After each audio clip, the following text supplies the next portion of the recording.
Halo Sobat Hijau, selamat datang di Ngobrol Hijau, podcast santai tempat kita mendiskusikan segala isu-isu terkait lingkungan dengan gaya yang ringan tapi isi yang berbobot. Perkenalkan, nama saya Michelle Leo, saya yang akan memandu episode kali ini. Nah, hari ini kita akan membahas tentang strategi pengendalian perubahan iklim sebagai upaya pemenuhan hak konstitusional warga negara atas lingkungan hidup yang sehat. Mungkin Sobat Hijau sudah tidak heran lagi ya atas terkait perubahan iklim ini. Hal ini sudah menjadi salah satu masalah yang sedang kita alami di negara kita yang tercinta ini, di mana makin hari suhunya makin panas, curah hujannya yang tinggi, dan banyak hal lain yang terjadi akibat perubahan iklim ini. Untuk menanggapi hal ini, di sini kita akan mendiskusikan bagaimana strategi yang tepat untuk pengendalian perubahan iklim ini sebagai salah satu bentuk pemenuhan hak konstitusional warga negara.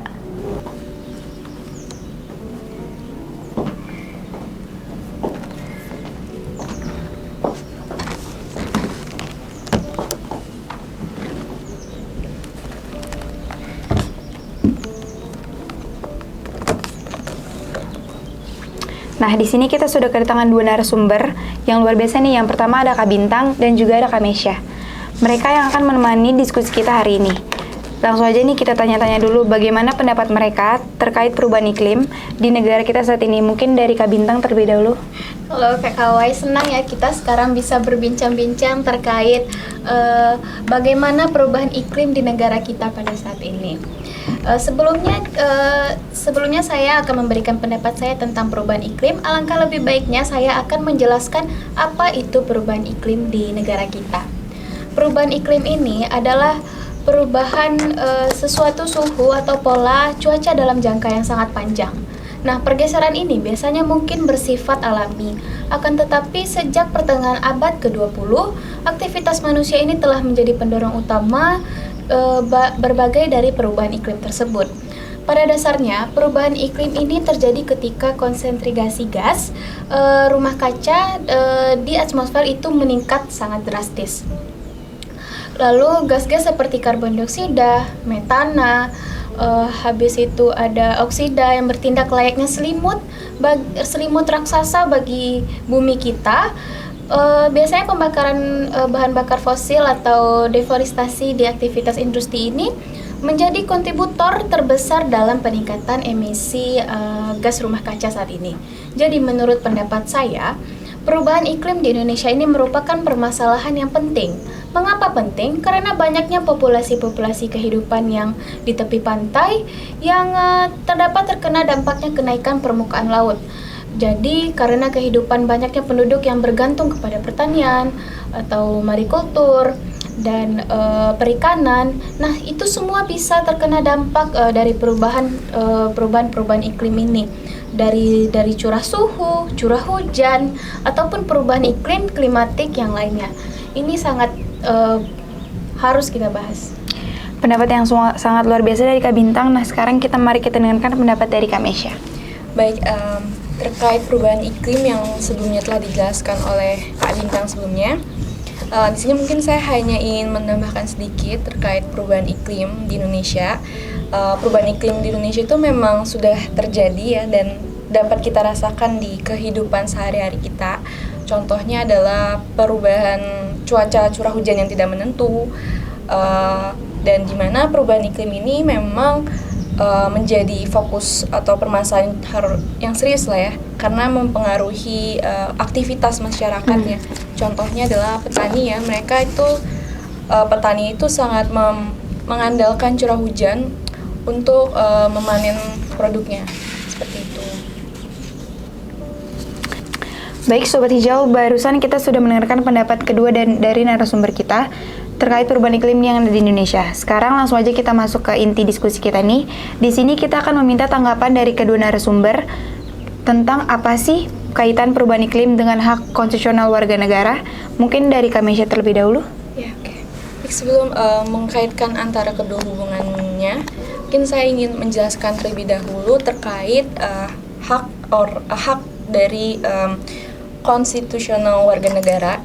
Kalau berdasarkan Undang-Undang Dasar 1945 di dalam pasal 28H ayat 1, di situ menjelaskan mengenai tentang hak setiap orang itu untuk mendapatkan kehidupan yang sejahtera, tempat tinggal yang baik, lalu lingkungan yang sehat dan baik, serta pelayanan kesehatan ya. Sehingga berdasarkan pasal tersebut, bahwa hak konstitusi warga negara itu adalah untuk memperoleh lingkungan hidup yang sehat dan baik. Sehingga dalam hal ini ada nih kaitannya antara perubahan iklim dan hak konstitusional warga negara, di mana pemerintah itu harus bisa memperhatikan lingkungan hidup yang sehat bagi masyarakatnya. Seperti itu. Baik Kak Mesya, jawaban yang sangat memuaskan. Sekarang kita dengarkan pendapat dari Kak Bintang. Pada Kak Bintang dipersilakan. Ya, mungkin saya akan menambahkan sedikit dari jawaban Kak Mesya tadi ya. Menurut perubahan iklim yang berkaitan erat dengan hak konstitusional warga negara, terutama atas hak lingkungan hidup, baik dari kesehatan, lingkungan, sebagaimana yang dijamin pada pasal yang seperti disebutkan Kak Mesya tadi, 28H ayat 1 Undang-Undang Dasar 1945, ketika perubahan iklim menyebabkan bencana ekstrim seperti banjir, kekeringan, ataupun kenaikan suhu. Nah, itu masyarakat itu menjadi hidup yang sejahtera dan di lingkungan yang layaknya jadinya terganggu ya. Misalnya seperti petani yang gagal panen akibat cuaca yang tidak menentu, yang tidak bagus lah gitu. Karena kehilangan mereka itu jadinya kehilangan hak-hak ekonominya.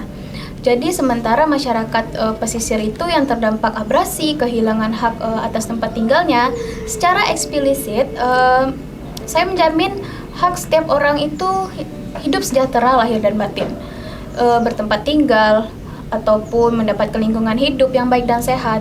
Ketika perubahan iklim merusak kualitas udara, air, ataupun ekosistem secara keseluruhan, maka negara dapat dianggap gagal memenuhi kewajiban untuk melindungi hak konstitusi ini. Baik, jadi perubahan iklim ini adalah salah satu bentuk tindak terpenuhi hak konstitusi warga negara. Ya. Sebagaimana yang diatur dalam pasal 28 ayat 1 UUD 1945 yang Kak Bintang dan Kak Mesya. Nah, jika sudah seperti ini, apakah pemerintah atau negara bisa dimintai pertanggungjawaban? Atau hal ini sudah menjadi kewajiban pemerintah gitu loh, terkait tidak terpenuhnya hak konstitusi warga negara sebagaimana yang diatur dalam pasal 28 ayat 1 UUD 1945 yang diakibatkan perubahan iklim.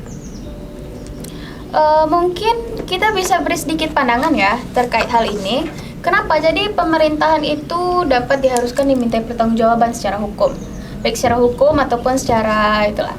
Jadi terbuktinya lalai, jika pemerintah itu terbuktinya lalai dalam memenuhi hak konstitusional negara ini atas lingkungan yang sehat akibat perubahan iklim pada pasal 28H tadi, yang bukan hanya deklarasi normatif, melainkan ini kewajiban negara lah yang harus mementingkan secara hukum.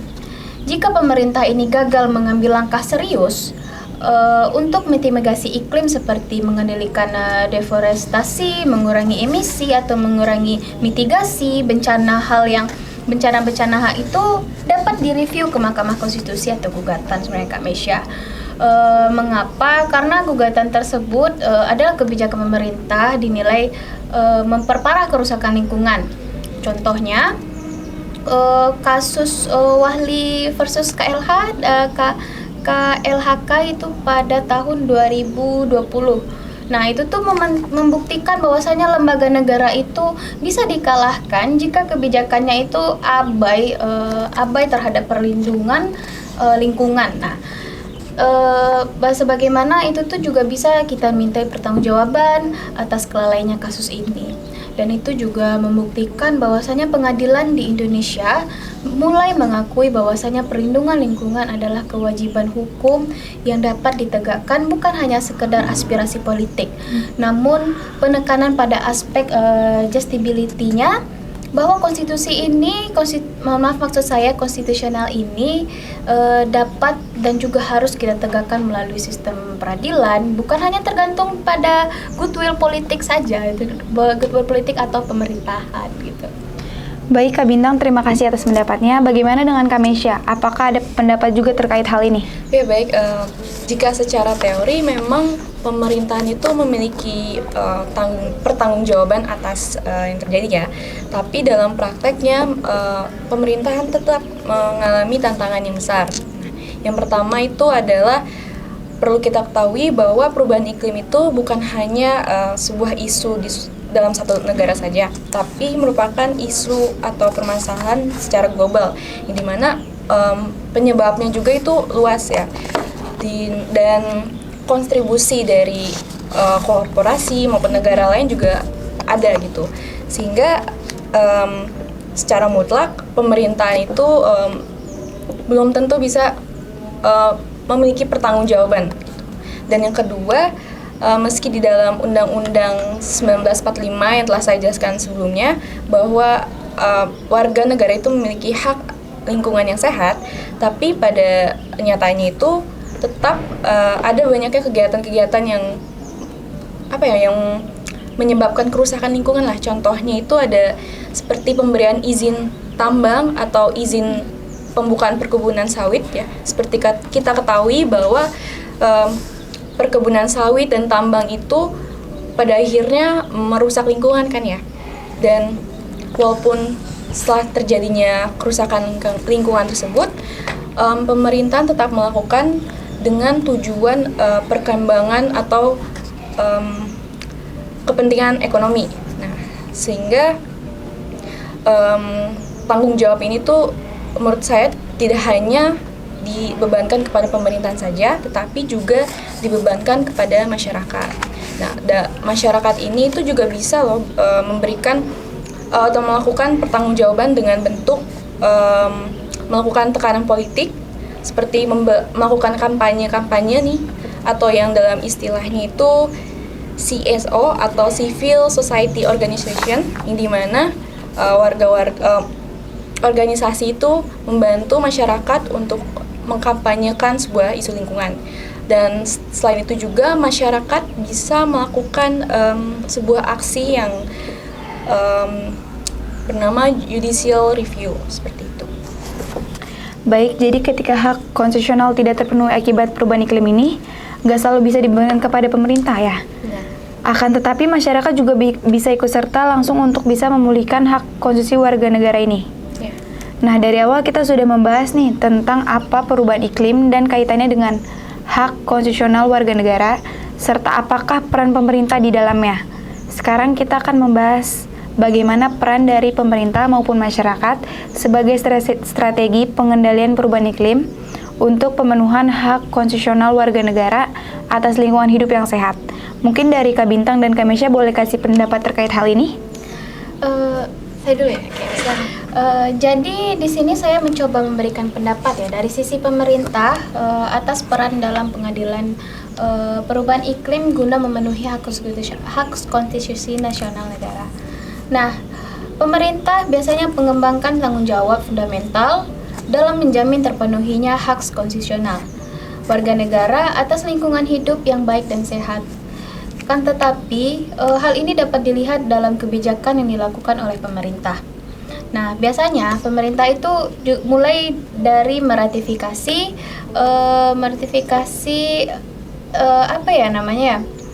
mulai dari ratifikasi perjanjian internasional. Nah, seperti dari perjanjian Paris Agreement ataupun sehingga penyusun regulasi nasional yang mengatur pengadilan emisi, gas rumah kaca, dan perlindungan lingkungan hukum lainnya.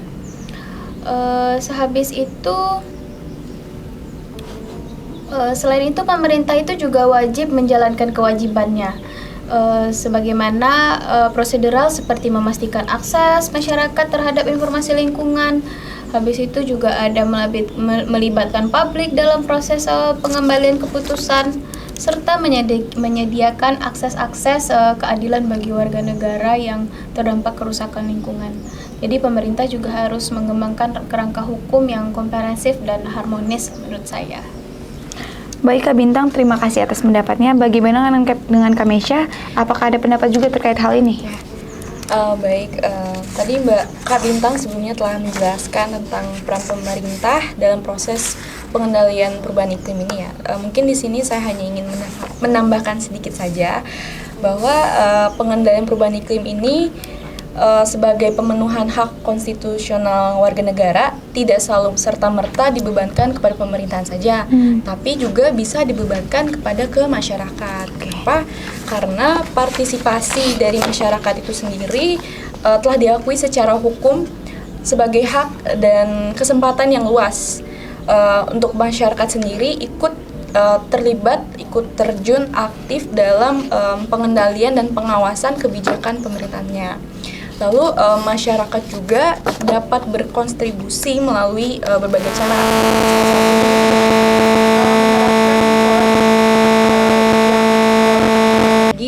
Seperti pengurangan penggunaan energi fosil, lalu juga ikut aktif dalam kegiatan yang peduli akan lingkungan seperti berkampanye, lalu juga ikut kegiatan advokasi ataupun pengawasan terhadap implementasi kebijakan lingkungan hidup. Sehingga jika dalam level komunitas itu kelompok-kelompok masyarakat juga bisa berperan aktif dalam penjagaan lingkungan hidup seperti dengan memberikan edukasi kepada masyarakat, edukasi mengenai pengelolaan sampah, reboisasi ataupun pemberdayaan ekonomi berbasis lingkungan. Sehingga peran masyarakat itu juga sebenarnya sangat penting sih dalam penjagaan atau perubahan iklim ini, sehingga tidak selalu harus dibebankan kepada pemerintahan.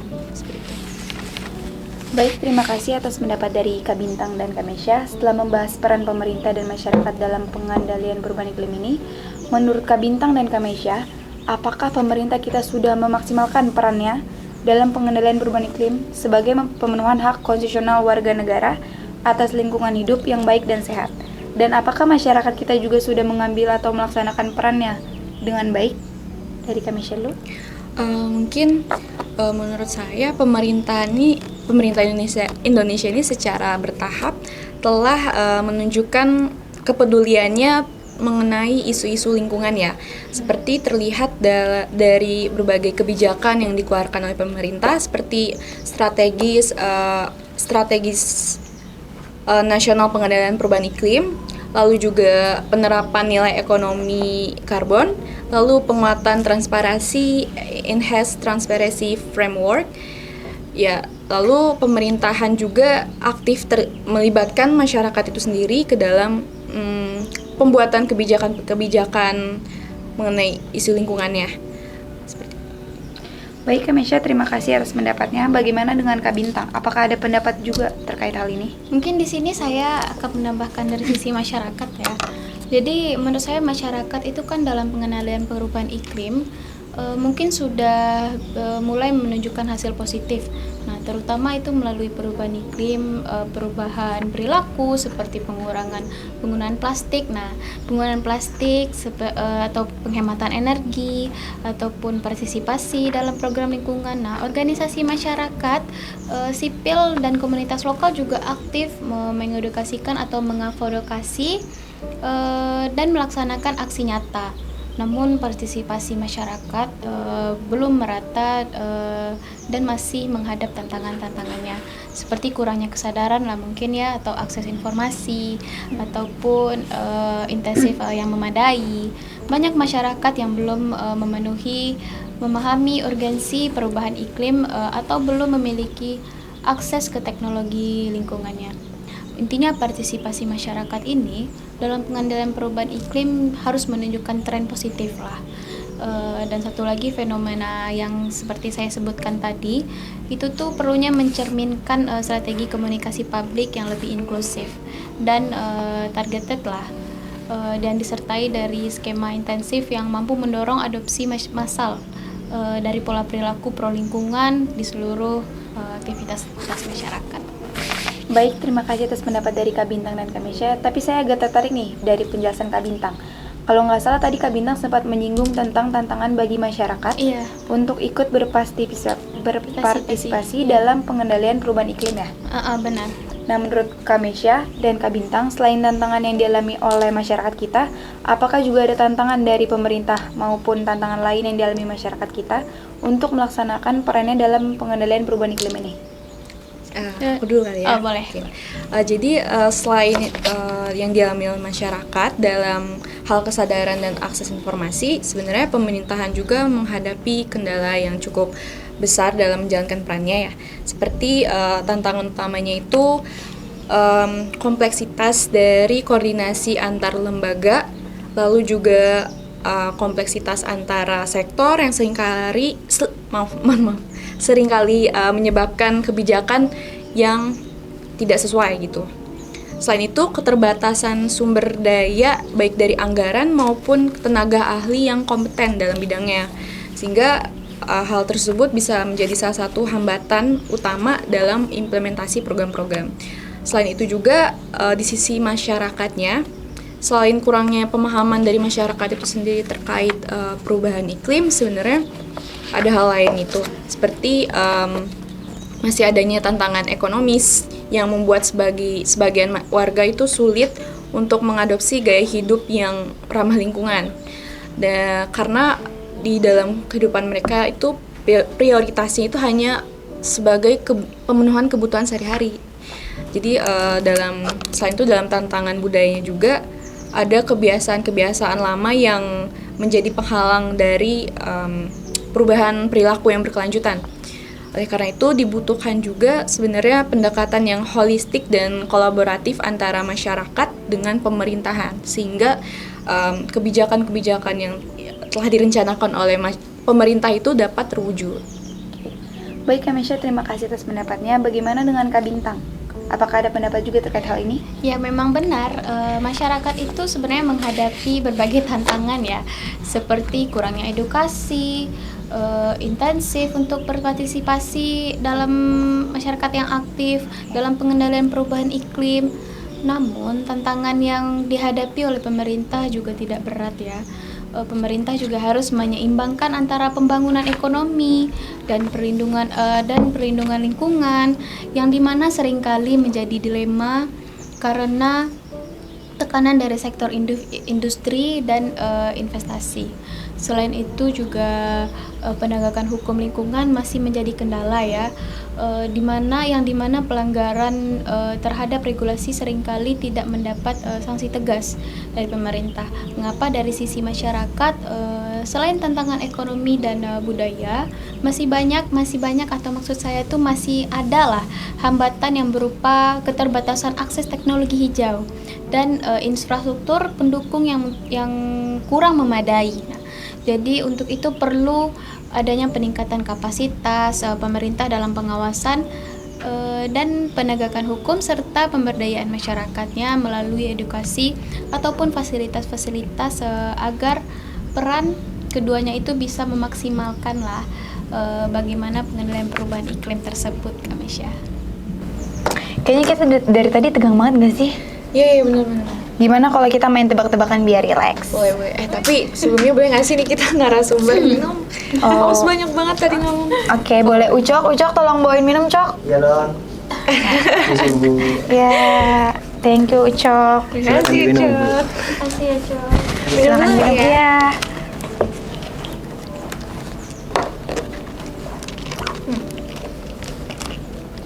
Udah. Lanjut ya, ditebak-tebakan. Oke, jadi di sini saya akan bacakan pertanyaan cepat dan Kak Bintang dan Kak Mesya tinggal jawab fakta atau mitos lalu beri penjelasan singkat. Oke, dari Kak Bintang. UU Lingkungan Hidup sudah cukup untuk melindungi hak konstitusional warga? Itu mitos. Kenapa? Karena itu adalah secara normatif ia masih kuat, akan tetapi bentuk implementasinya itu masih lemah dan penegakan hukumnya juga begitu masih lemah. Oke, Kak Mesya, masyarakat bisa menggugat pemerintah jika hak atas lingkungan sehat dilanggar? Fakta. Telah terjadi di tahun 2019 kasus polusi udara di Jakarta di mana masyarakat itu mengajukan gugatan ke pemerintah. Oke, Kak Bintang lagi. Hanya pemerintah pusat yang boleh menetapkan kebijakan iklim? Itu mitos. Kenapa? Karena daerah juga punya kewenangan melalui otonomi daerah, bahkan kadang melalui inovasi justru juga di daerah. Oke. Kami share lagi, perubahan iklim hanya berdampak pada lingkungan, tidak menyentuh hak sosial atau ekonomi. Mitos, karena perubahan iklim itu dia dampaknya mencakup dimensi yang luas ya, jadi bisa dari pangan, kesehatan maupun pekerjaan. Oke. Baik, setelah diskusi panjang dan mendalam mengenai perubahan iklim dan kaitannya dengan pemenuhan hak konstitusional warga negara, kita sampai di penghujung acara. Sebelum kita tutup, saya ingin meminta masing-masing narasumber untuk memberikan saran atau pesan penutup terkait tema kita hari ini. Mungkin bisa dimulai dari Kak Bintang terlebih dahulu. Baik, panjang banget ya dari tadi kita mengobrol tentang iklim, perubahan iklim, dan tentunya itu masih banyak lagi manfaat-manfaat yang telah kita bincangkan dari tadi ya Kak Mesya. Jadi saran dari saya itu adalah menekankan bahwasannya perubahan iklim ini bukan hanya melalui isu lingkungan saja, tapi ini justru dari keadilan sosial ataupun konstitusional ataupun pemerintahan juga yang harus menyadari bahwasannya pentingnya bagaimana merawat lingkungan, dan kita harus melihat lagi dampak-dampak iklim yang sudah terjadi di negara kita. Maka dari itu kebijakan membangun ini harus berpijak pada prinsip-prinsip yang berkelanjutan dan dari segi ekologis juga. Dan satu lagi, pemerintah ini perlu juga memperkuat regulasinya. Sebenarnya dari perubahan iklim yang sudah kita bahas dari tadi itu harus akan adanya kesadaran, bukan hanya dari kesadaran dari pemerintah, bukan kita uluk-uluk menyalahkan pemerintah tidak ada ini tidak, tapi sebenarnya kita juga harus sebagai masyarakat, kita juga harus sadar akan bahwasanya bagaimana sih lingkungan kita, bagaimana sih yang semestinya yang harus kita lakukan. Contohnya juga dari contoh kecilnya mungkin juga dari membuang sampah pada tempatnya, apapun itu kan masih banyak lagi contoh-contoh yang patut kita jaga juga. Nah, jadi saran dari saya itu ya. Oke, baik, terima kasih Kak Bintang atas pesannya yang sangat menginspirasi. Sekarang kita dengarkan saran penutup dari Kak Mesya. Silakan Kak Mesya. Ya, oke. Mungkin untuk saran dari aku singkat aja ya, karena tadi semuanya dijelaskan, diwakilkan oleh Kak Bintang. Mungkin kalau saran dari saya hanya ingin mengajak kita semua untuk menjaga lingkungan. Menjaga lingkungan itu tidak hanya untuk kepada sebuah komunitas, sebuah kelompok, sebuah pemerintah atau individu, tapi kita semua itu sebenarnya memiliki kewajiban untuk menjaga lingkungan. Jadi membebankan pertanggungjawaban kepada pemerintah untuk menjaga lingkungan itu menurut saya nggak benar gitu. Maksudnya publik atau masyarakat tuh memiliki kewajiban juga untuk menjaga lingkungan. Jadi mungkin pemerintah memang membuat kebijakan-kebijakan untuk menjaga lingkungan, tapi di sisi lain masyarakat juga memiliki peran aktif, bahkan memiliki peran utama untuk untuk menjaga juga kebijakan dari pemerintahan. Jadi ya sebenarnya kita semua harus sering Sebenarnya partisipasi publik itulah juga harus didorong agar masyarakat kita juga mau lah ya gitu. Ya, jadi menjadi pribadi yang aware dengan lingkungan. Oke. Wah, luar biasa banget ya diskusinya bersama kedua narasumber kita ini. Jadi jelas sekarang bahwa perubahan iklim bukan cuma isu kerusakan tentang lingkungan, akan tetapi juga berkaitan dengan hak konstitusional warga negara atas lingkungan hidup yang baik dan sehat, di mana setiap warga negara berhak memperoleh lingkungan hidup yang sehat dan baik dengan cara menangani perubahan iklim yang sedang kita alami saat ini. Penanganan ini tidak hanya dibebankan pada pemerintah itu, tetapi kita sebagai masyarakat juga harus memberi kontribusi. Terima kasih banyak Kak Bintang dan Kak Mesya atas insight dan semangatnya dalam diskusi kita hari ini. Sobat Hijau, yuk mulai peduli dan sadar bahwa kita punya hak atas lingkungan yang sehat. Tapi kita juga harus berpartisipasi untuk menjaga lingkungan kita ini. Karena lingkungan yang sehat adalah hak kita bersama. Nanti kalau saya bilang salam mestari, tolong genggam ya. Oke. Sampai jumpa di episode Ngobrol Hijau berikutnya. Jangan lupa jaga lingkungan dan salam lestari. Bye. Kasih kami Kak DJ.